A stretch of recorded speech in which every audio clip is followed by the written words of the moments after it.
Betrayal. The very word carries a sting, doesn't it? But betrayal isn't something that strangers can truly commit against you. Strangers don't have the keys to your heart. Strangers don't know your secrets. Strangers aren't part of your world. Real betrayal, the kind that leaves scars on your spirit, comes only from the people you let close. And here's the brutal truth.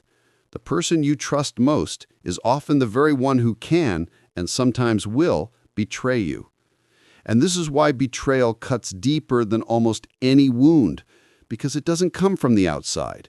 It comes from the inside, from the people who prayed with you, broke bread with you, swore loyalty to you, even cried with you.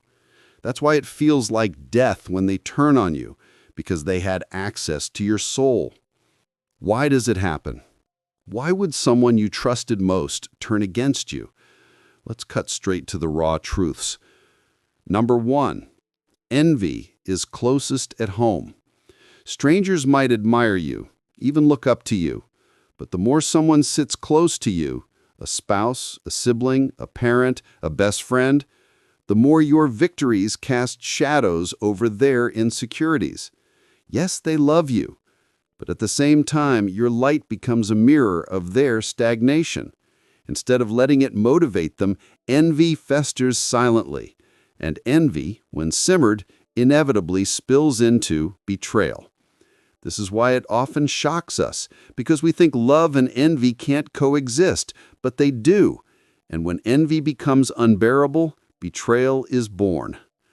Number 2, trust gives them the blade. Enemies don't know where you're soft, but your closest confidants do. They've seen you break. They've heard your secrets. They know what you fear, what you crave, what you dream of. When loyalty collapses, everything you offered them in trust becomes a weapon turned against you. That's why betrayal feels so brutal. You literally handed them the blade. Number 3, self-interest decides more than love. We like to believe people betray because they're evil. More often, they betray because they're human, and humans act in self-interest. When a moment comes where staying loyal costs them more than betraying you, most people choose themselves. Betrayal wasn't personal. It wasn't even calculated cruelty. It was self-interest. And this cold fact explains why betrayal seems to arrive suddenly. It wasn't suddenly at all. It was always waiting for the right temptation. Number 4, your strength frightens them. Here's the paradox. Sometimes betrayal doesn't come when you're weak, but when you're strong.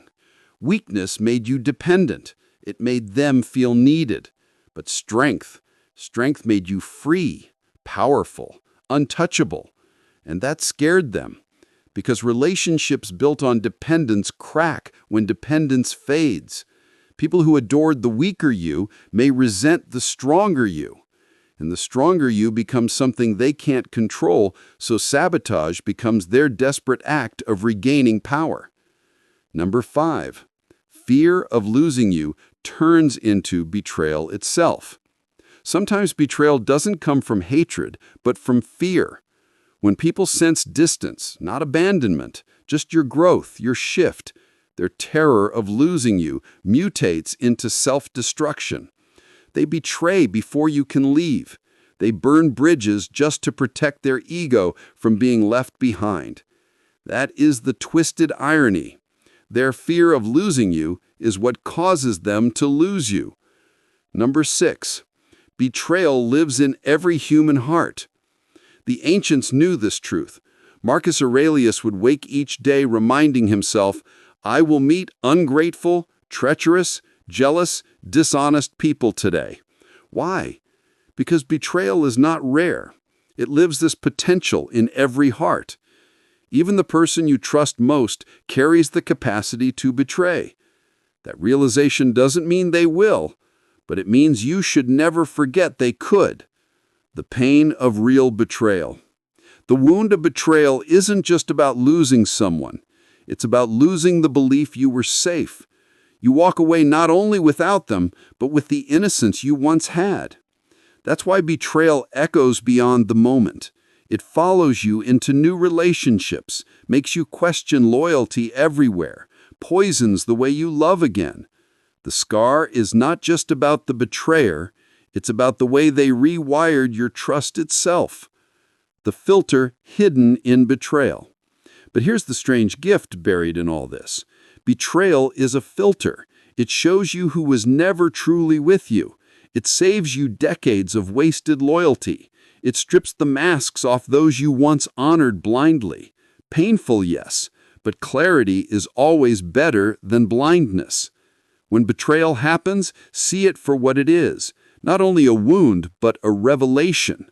You now know who never deserved your heart. How to live with this truth. Don't become bitter.